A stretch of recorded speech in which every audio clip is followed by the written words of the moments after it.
साथियों नमस्कार, मेरा नाम है पवन कुमार। आपका स्वागत है हमारे इस कार्यक्रम में। आज हम इंटरव्यू के लिए फिर आ चुके हैं। काफ़ी समय से इंटरव्यू नहीं हो पा रहा था। हमारे साथ जो शख्स हैं, पहले उनका आप परिचय जान लीजिए। जी फरहत अब्बास नाम है मेरा। जी मैं अकबरपुर का रहने वाला हूँ और मेरे फादर यहाँ से कम्युनिस्ट पार्टी से राजनीति करते थे। 2 बार अकबरपुर विधानसभा से एमएलए भी रहे। बेसिकली हम लोग कम्युनिस्ट परिवार से जुड़े हुए हैं, लेकिन समय के साथ अकबर हुसैन बाबर साहब के देहांत के बाद 2002 में मैंने समाजवादी पार्टी ज्वाइन कर लिया था और इस वक्त भी समाजवादी पार्टी में हूँ और समाजवादी पार्टी में प्रदेश सचिव की हैसियत से काम कर रहा हूँ। ठीक है सर, थोड़ा सा अपने पिताजी के बारे में बताएंगे, कैसा था राजनीति और क्या था लोगों को? जहाँ तक पिताजी की राजनीति का सवाल है, एक दौर था कि जब पूरे उत्तर प्रदेश नहीं बल्कि हिंदुस्तान भर में कांग्रेस के बाद अगर दूसरी कोई ताकत थी तो वो कम्युनिस्टों की थी। और आज़ादी के बाद से ही वो कम्युनिस्ट पार्टी में जुड़े रहे और बहुत लास्ट में जाकर के 85 में पहला चुनाव वो अकबरपुर से जीते। अच्छा। लेकिन स्थिति ये थी कि अंबेडकर नगर फैजाबाद जनपद में एक आम धारणा लोगों की थी कि यहाँ पैरेलल सरकार चलती है। केंद्र में प्रदेश में चाहे जिसकी सरकार रही हो, लेकिन फैजाबाद डिस्ट्रिक्ट जो पहले अंबेडकर नगर फैजाबाद जिला 1 था, ये माना जाता था कि यहाँ पे समानांतर सरकार कम्युनिस्टों की चलती है।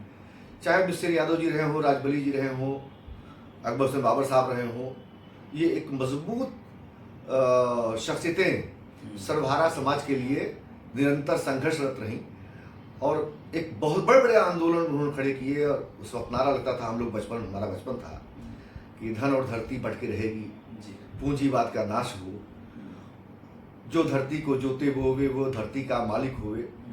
उन नारों से मैं प्रभावित था। हालांकि अकबर हुसैन बाबर साहब एक जमींदार परिवार से थे और बड़े जमींदारों में उनका शुमार था। मेरे दादा स्वर्गीय करामत हुसैन साहब भी अकबर हुसैन बाबर साहब की इन एक्टिविटीज से कि जो उनका नेचर था कि धन धरती भटके रहेगी और जो धरती को जोते बोवे धरती का मालिक वो होवे, इन चीज़ों से वो सामंजस्य नहीं बना पा रहे थे। पिता पुत्र में भी जो है वो दुराव था। दुराव के माने ये नहीं कि हाँ वो उन्होंने अपने बेटे को अलग कर दिया, लेकिन मतभेद थे, सामाजिक तौर पे मतभेद थे। किसानों के मामले, किसान मजदूरी के सवाल पे कि दिन भर जो मजदूरी करता है उसको क्या मिलता है, क्या उसके जीवन यापन के लिए वो पर्याप्त है? लेकिन नहीं, वो पर्याप्त नहीं था। और इस असमानता को देखते हुए, मजदूर की आवश्यकता को देखते हुए स्वर्गीय अकबर हुसैन बाबर साहब, स्वर्गीय मिसेन जी, ये लोग जो है वो समाज के लिए लड़ते थे कि नहीं, इसका वाजिब हक इसको मिलना चाहिए। निरंतर संघर्ष। उस वक्त जातिवाद की कोई बात नहीं थी। राजनीति तो आज पतन का दौर है, बहुत गिरावट आ गई है। उस वक्त 2 ही वर्ग थे। एक वो था जो शोषण वर्ग था, जिसको सामंती विचारधारा, जिनकी सामंती विचारधारा थी, और दूसरा सामंतशाही के खिलाफ लड़ने वाले लोग थे, वो कम्युनिस्ट कहे गए। और जो सामंतशाही से संघर्ष कर रहे थे, उनके साथ समाज का हर तबका था। ये गिरावट तो बहुत बाद में आई कि अब जो है लोग सांप्रदायिक सोच लोगों के अंदर पैदा हो गई, जातिवादी सोच पैदा हो गई, जातियों के आधार पर पार्टियां बन गई।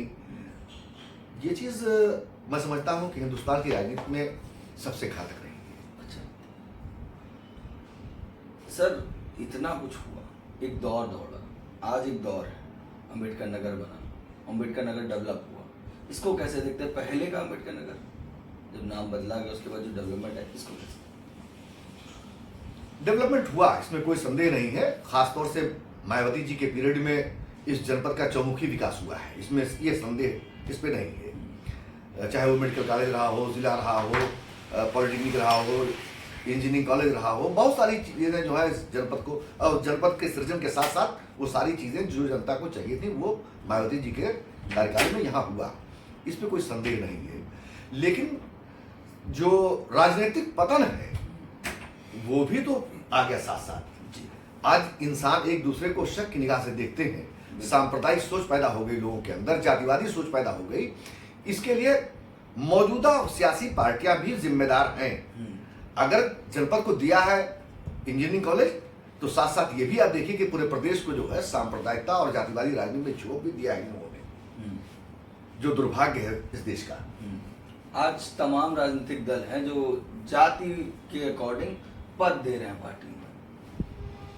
जी हाँ, इसमें कोई संदेह नहीं है कि जब शुरुआत हुई, वो शुरुआत चाहे कांग्रेस ने की हो या बीजेपी ने की हो या बसपा ने की हो, अब उसमें सारे लोग संलिप्त हैं।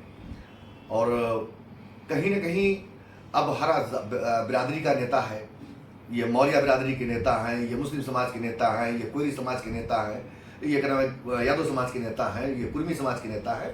अब जातियों के आधार पर नेता तैयार हो गए हैं। अब सर्व समाज का नेता नहीं। अब कोई ये कह दे कि मैं आवामी तौर पे लीडर हूँ, सारी जातियों का मैं नेता हूँ, फिलहाल ये तो अब नजर नहीं आता।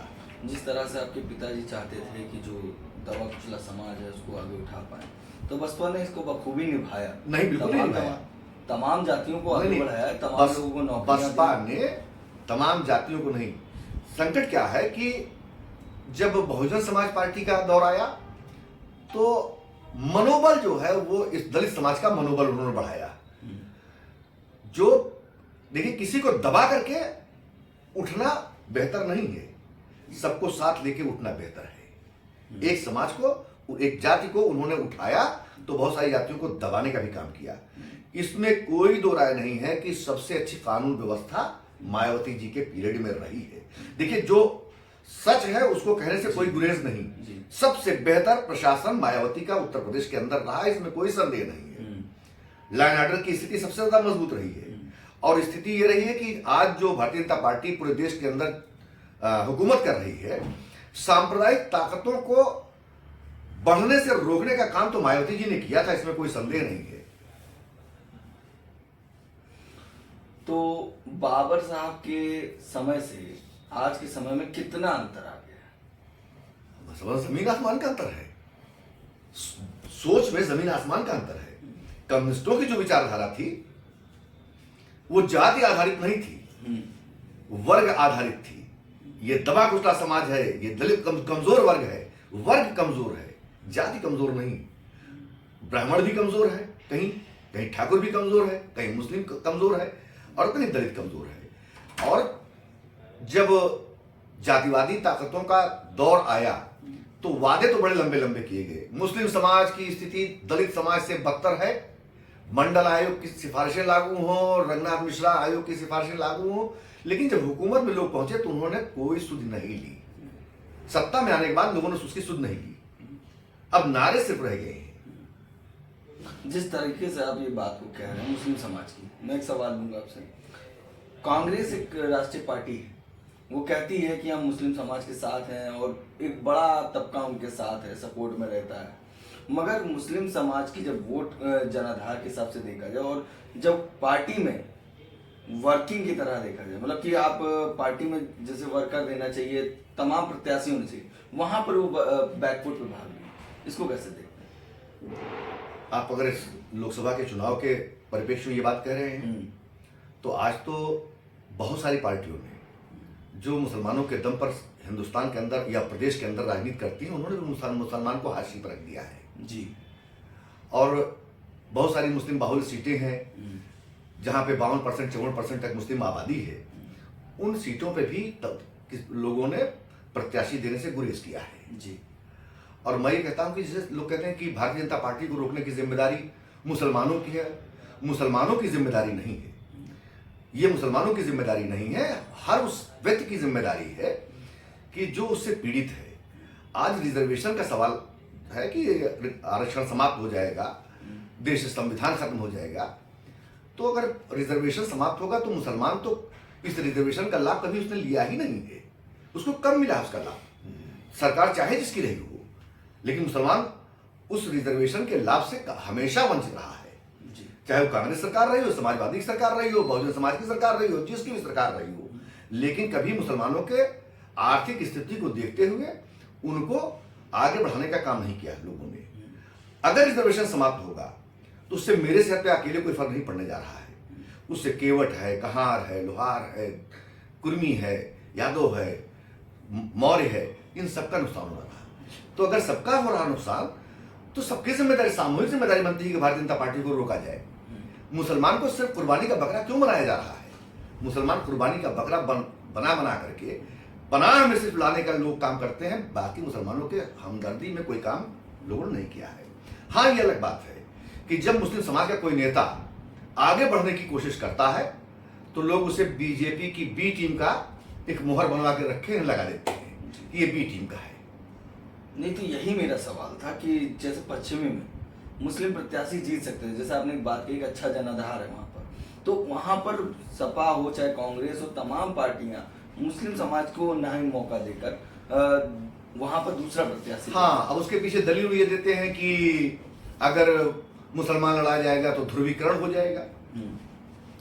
तो इस देश के हित में, संविधान बचाने के हित में आज सबसे बड़ी कुर्बानी जो मुसलमान से ली जा रही है, तो इसके बदले में हमको मिलने क्या जा रहा है? मेरा सवाल है उन तमाम सियासी पार्टियों से कि हम ठीक है, कुर्बानी हमसे ले ली जा रही है, आपने ले लिया कुर्बानी, अब इसके बाद बदले हुए परिदृश्य में अगर समाज जो है परिवर्तन आता है इस देश के अंदर, इस प्रदेश के अंदर हुकूमत बदलती है, तो उसके बदले में हमको क्या मिलने जा रहा है, इसके ऊपर भी लोग खुले तौर पर उनकी स्पष्ट राय होनी चाहिए। फरहत भाई, इस अम्बेडकर नगर में एक ही स्कूल के 3 कैंडिडेट इलेक्शन लड़ रहे हैं। एक ही स्कूल के जी 3 उम्मीदवार इलेक्शन लड़ रहे हैं। आप समाजवादी पार्टी से आते हैं, समाजवादी पार्टी आपकी में आप किसी व्यक्ति की वजह से हैं या विचारधारा की वजह से हैं, ये एक अलग इशू है जिसमें मैं नहीं जाऊँगा।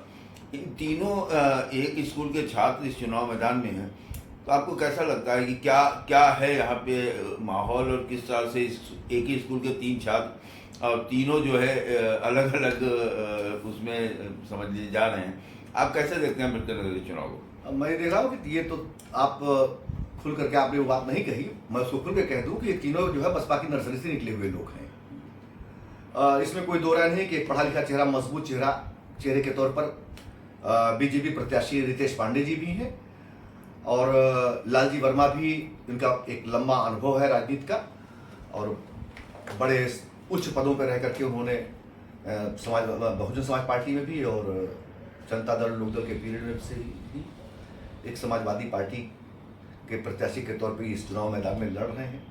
कमर हयात साहब नगर पालिका के चेयरमैन रह चुके हैं, और मैं समझता हूं कि बहुजन समाज पार्टी में उनका एक लंबा कार्यकाल रहा है। पार्टियां इंसान से नहीं, विचारधाराओं से हैं, और जो इस वक्त जो चुनाव हो रहा है विचारधाराओं का चुनाव है। हो सकता है कि बहुत काबिल शख्सियत रितेश पांडे जी हैं और बहुत काबिल शख्सियत लालजी वर्मा जी भी हैं, लेकिन विचारधाराओं की राजनीति, एक व्यक्ति जो है किसी पार्टी में जब रहता है तो उसकी अपनी कोई सोच नहीं होती, बल्कि पार्टी के मैनिफेस्टो के साथ उसको चलना पड़ता है। जो पार्टी का मैनिफेस्टो होगा, फॉलो उसको वो करना होगा, और इस चुनाव में जनता भी इसी चीज को करने जा रही है कि हम विचारधाराओं के साथ हैं। प्रत्याशी कितना अच्छा है कितना खराब है, इस बहस में लोग नहीं पड़ेंगे, बल्कि विचारधारा के साथ जाएंगे। फरहत भाई, एक सवाल आपसे और, क्योंकि ये फरहत से क्या कहते हैं, ये सवाल है फरहत हुसैन बाबर से, न कि किसी समाजवादी पार्टी के नेता, बहुजन समाज पार्टी के पूर्व नेता, या राकेश पांडे और रितेश पांडे और लालजी वर्मा या कमर हयात, सबसे आपके पारिवारिक संबंध हैं, सब आपके अपने हैं, लेकिन आपकी पार्टी समाजवादी पार्टी है। सवाल मेरा फरहत हुसैन से है। फरहत हुसैन से सवाल ये है कि क्या लालजी वर्मा के बारे में भी वो चीज़ लागू नहीं होती है जो राकेश पांडे के बारे में लागू होती है, रितेश पांडे के बारे में लागू होती है, कि विचारधारा कोई और है, पार्टी की विचारधारा कुछ और है? क्योंकि लालजी वर्मा के बारे में ये हमेशा देखा गया कि यहाँ पर अम्बेडकर नगर में लालजी वर्मा ने समाजवादी पार्टी की राजनीति बहुत कम समय तक की, जनता दल में थे, MLC थे, विधायक थे समाजवादी पार्टी के अलग से, मुलायम सिंह के साथ नहीं थे लालजी वर्मा, फिर बसपा में चले गए। तो उनकी भी विचारधारा को अगर आप देखें तो मैंने तो बड़ी करीब से देखा है कुर्मी राजनीति को, बाराबंकी में बेनी प्रसाद वर्मा, फैजाबाद में विनय कटियार, बस्ती में राम प्रसाद चौधरी, अम्बेडकर नगर में लालजी वर्मा, कई कुर्मी, कई पार्टियाँ, लेकिन सब ऊपर एक।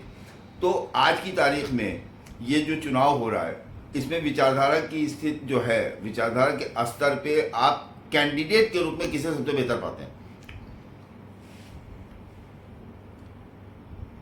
कैंडिडेट के तौर पे सबसे बेहतर, अगर ये सवाल जाती तौर पे आप मुझसे मैंने करते हैं- जाति फरहत हुसैन से मैंने सवाल किया, समाजवादी पार्टी के नेता फरहत हुसैन से सवाल नहीं मेरा।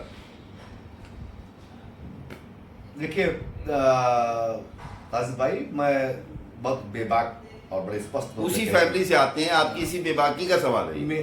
देखिए, मेरे ताल्लुकात लालजी वर्मा जी से पार्टी के नाते भी हैं, व्यक्तिगत भी हैं। मेरे ताल्लुकात माननीय राकेश पांडे जी से बेहतर हैं, बहुत अच्छे हैं, इसमें कोई संदेह नहीं है। कमर हयात साहब हमारी कौम के हैं और हमारे अच्छे ताल्लुकात उनसे भी हैं। विचारधाराओं की लड़ाई है। मैंने आपसे जिक्र किया था कि माननीय शिवपाल जी का बड़ा एहसान मुझ पर है और मैं बड़ा करीब पाता हूँ उनको अपने, लिहाजा मैं समाजवादी पार्टी में उनके साथ हूँ और जो उनकी मंशा है मैं उनकी मंशा के साथ रहना चाहता हूँ, रहूँगा भी। एज ए पर्सन देखिए, इस वक्त की जो सिचुएशन है कासिम भाई, कि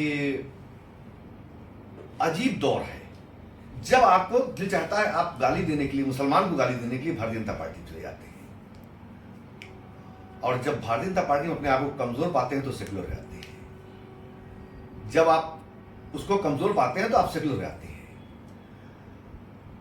आज जो स्थितियां हैं उसको भी मैं देख रहा हूं, भविष्य क्या होगा मैं जहां तक महसूस कर रहा हूं वो भी मैं जानता हूं। किसी का कोई भरोसा नहीं है, कब जो है उसका मन बदल जाए, अंतरात्मा की आवाज जाग जाए, अंतरात्मा जाग जाए और गाली देने का उसका दिल चाहने लगे, आके हमको गाली देने लगे।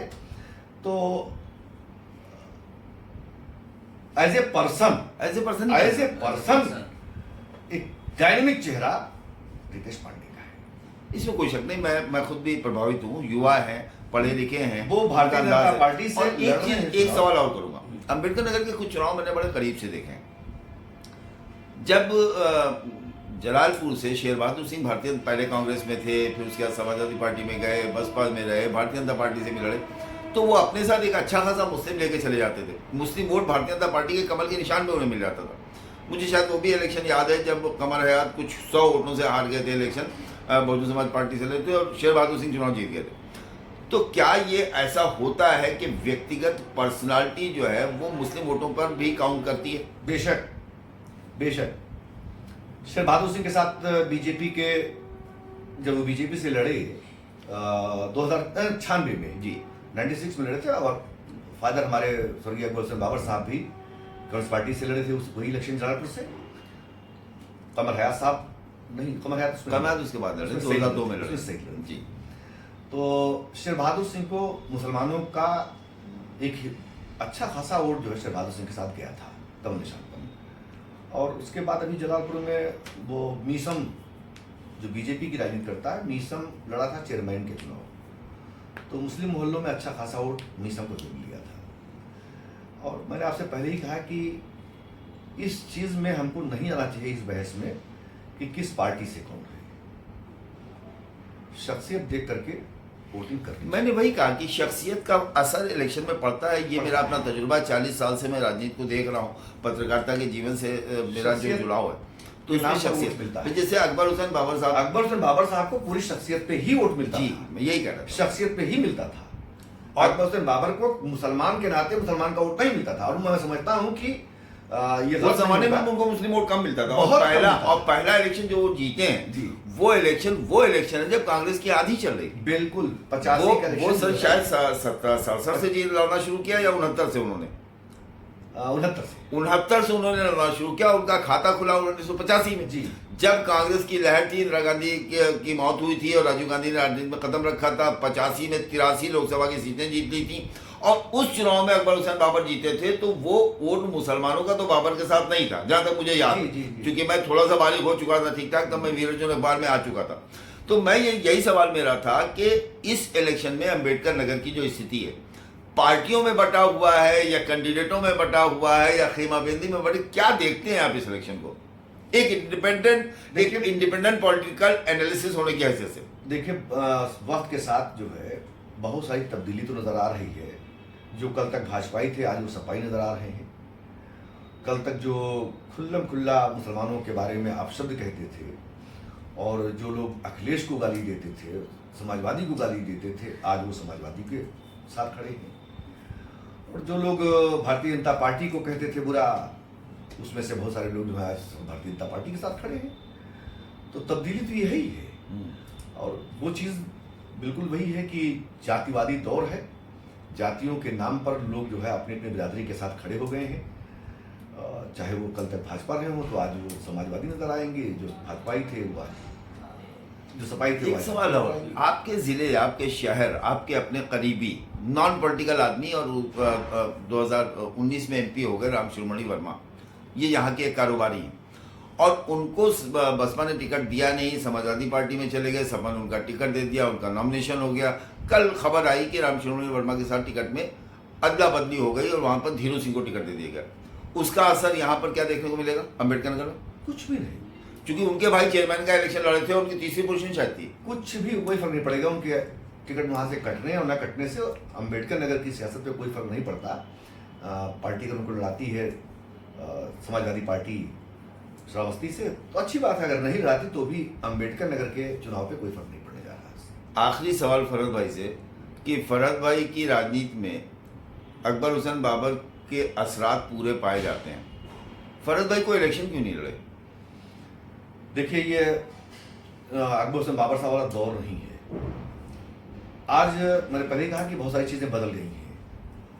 अर्थ प्रधान व्यवस्था है। स्वर्गीय अकबर हुसैन बाबर कम्युनिस्ट पार्टी की राजनीति करते थे और पूरा जनपद जानता है कि अकबर हुसैन बाबर ने कोई धन सृजन नहीं किया। और जो आदमी वास्तव में मन से राजनीति करता है, एक दिल का में जज्बा है राजनीति करने का, सेवा करने का, तो पैसे के पीछे भी नहीं भागता कि पैसा कमाएंगे। और आज चुनाव इतना महंगा हो गया है कि मैं शायद उसको अफोर्ड नहीं कर सकता, एक चीज। दूसरी चीज है कि जब सियासी पार्टियों का चरित्र ये बन गया हो कि बगैर पैसे के हम टिकट भी नहीं देंगे, तो फिर कहां से मैं चुनाव लड़ पाऊंगा।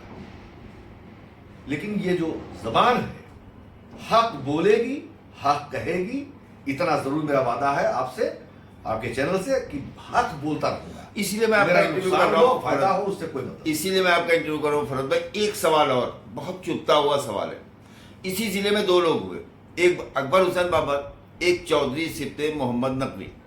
चौधरी सिप्ते मोहम्मद नकवी को मैंने बाराबंकी में खुद देखा है कि उनके आने के बाद मुलायम सिंह कुर्सी छोड़ दिया करते थे, लेकिन उनके इंतकाल के बाद, उनके घर पर इंतकाल के बहुत बाद अगर कोई आए तो शिवपाल यादव हैं, मुलायम सिंह यादव तब भी नहीं आए थे। और अकबर हुसैन बाबर वो शख्सियत थे कि जिन्होंने मुलायम सिंह सरकार को सपोर्ट किया था, मुलायम सिंह सरकार के साथ थे। और उसके बाद अकबर हुसैन बाबर 89 में जब विधायक हुए तो उससे मुलायम सिंह मुख्यमंत्री हुए और उनको समर्थन था अकबर हुसैन बाबर का भी। और उनके परिवार के साथ भी मुलायम सिंह यादव या अखिलेश यादव का वो रवैया नहीं है जो शिवपाल यादव का बाबर के साथ भी, फरहत के साथ भी, मजलिसी के साथ भी और चौधरी सिप्ते मोहम्मद नकवी के साथ भी था। ऐसा क्यों? देखिए, जहाँ तक नेताजी की बात है, माननीय मुलायम सिंह यादव जी से हमारी दूरियां बढ़ गई जब डॉक्टर मसूद का टिकट कटा। क्योंकि डॉक्टर मसूद साहब को समाजवादी पार्टी ज्वाइन कराने की जिम्मेदारी मेरी थी, मैंने इनको ज्वाइन कराया था। और लास्ट आवर में जब उनका टिकट कट गया तो हमारे नेताजी से विवाद हुआ और मैंने समाजवादी पार्टी छोड़ दी। लेकिन मैं उनका हृदय से सम्मान करता हूँ, इस नाते करता हूँ सम्मान कि सरकार बनने के बाद उन्होंने मैसेज भेजा था कि फरहत को बुलाओ, मैं उसका एडजस्टमेंट कर दूँ। सरकार बन गई, मैं उसका एडजस्टमेंट कर दूँ। और मैं खुद नहीं गया था। दो बार उनका मैसेज आया, लेकिन मैं खुद नहीं गया। हाँ, अखिलेश में वो क्वालिटी मैं नहीं पाता जो नेताजी में थी, लेकिन उस कमी को कहीं कहीं से शिवपाल जी पूरा कर देते हैं। शिवपाल जी हमारे आदर्श हैं, इसमें कोई दो राय नहीं। लोग उनके बारे में क्या जानते हैं, क्या कहते हैं, क्या सोचते हैं, उन लोगों की अपनी भावना है। लेकिन मैंने शिवपाल जी को बहुत करीब से देखा तो एक बेहतर इंसान और आपके दर्द को बांटने वाला इंसान। चौधरी सिप्ते मोहम्मद साहब तो हमारे आदर्श रहे हैं, हमारे घर के रहे हैं, उनकी तो हम तुलना किसी से करते ही नहीं, क्योंकि हमारे वो परिवार के हैं। उनके साथ जो हुआ, उनके साथ तो बेहतर नहीं हुआ।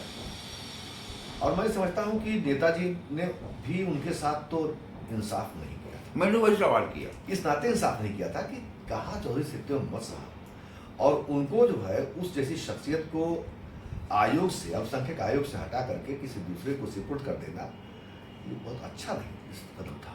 एक सवाल और, एक बार मेरी चौधरी सुप्रिया साहब से मुलाकात हुई, बेनी प्रसाद वर्मा उनके साथ थे फैजाबाद के सर्किट हाउस में। तो मैंने पूछा कि आप लोहिया के ज़माने की राजनीति में आप में क्या फ़र्क पाते हैं। उन्होंने एक किस्सा सुनाया था फल भाई, आपको भी कोई किस्सा याद होगा तो बाबा साहब का या सुप्रिया साहब का सुना सकते हैं, क्योंकि ये इंटरव्यू बिल्कुल गैर सियासी इंटरव्यू है और आपके जवाब भी उसी तरह के हैं। उन्होंने कहा कि एक बार लोहिया जी चुनाव लड़ रहे थे कानपुर से या कानपुर के पास देहात से, तो मैंने कहा कि उनकी गाड़ी में बैठ गया कि मैं आपके साथ चलूँगा। कहने भाई तुम क्या करोगे, कहने मैं चलूँगा, वहाँ जाऊँगा, आपका चुनाव प्रचार करूँगा और अपने लोगों में आपके लिए वोट मांगूंगा। कहने गाड़ी लखनऊ से कानपुर रोड की तरफ निकल चुकी थी, काफ़ी दूर आ गई थी, उन्होंने गाड़ी रुकवाई और मुझे गाड़ी से उतार दिया। मैंने ये भी नहीं पूछा उनसे कि आपने क्यों उतार दिया। मैं वहाँ एक ढाबे पे गया, वो यादव का ढाबा था, उसने मैंने बताया कि मैं चौधरी सुप्रिया हूँ, लोहिया के साथ था, उसने मुझे खाना खिलाया और ट्रक से मुझे अकबरपुर भेज दिया। मैं ट्रक से अकबरपुर आ गया फैजाबाद होते हुए। लोहिया जी जब वापस आए तो मैंने उनसे पूछा कि आपने मुझे क्यों उतार दिया, तो उन्होंने कहा कि तुमने ये कहा था कि मैं अपने लोगों से आपके लिए वोट मांगूंगा। और समाजवादी पार्टी में जाति पाति धर्म की राजनीति नहीं होती। ये किस्सा चौधरी सुप्रिया मोहम्मद नकवी ने मुझे सुनाया था बेनी प्रसाद वर्मा की मौजूदगी में।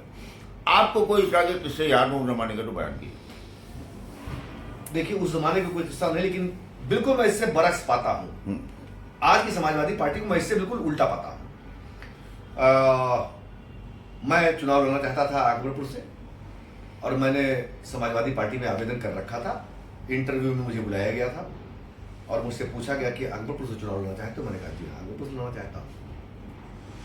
कितने मुस्लिम मतदाता, तो उस वक्त जो संख्या थी वो मैंने बता दिया था कि हाँ अकबरपुर में लगभग 30,000 मुस्लिम मतदाता है। 30,000 पे कैसे चुनाव लड़ोगे?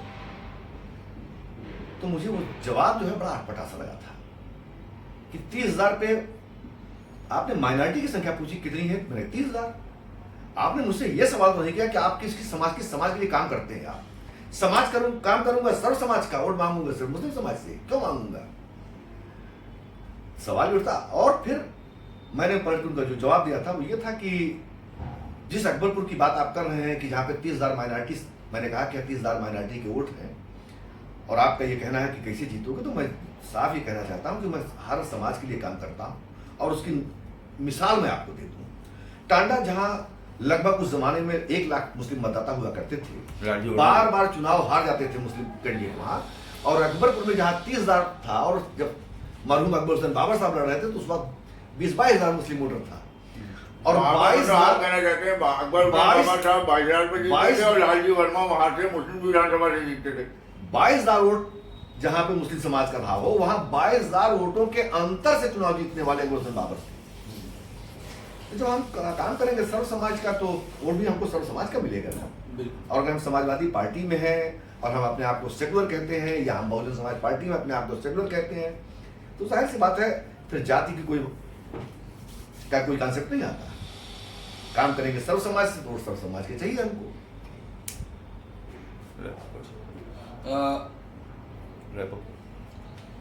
तमाम इशू पे बात हुई यहाँ पर सर से, और सर ने खुलकर जवाब दिया। ये इनके खुद के जवाब थे, ये इनकी विचारधारा थी, उन विषयों पे बात की। कैसा लगा हमारा वीडियो जरूर हमें कमेंट करके बताएं। बाकी बने रहे हमारे चैनल के साथ। धन्यवाद।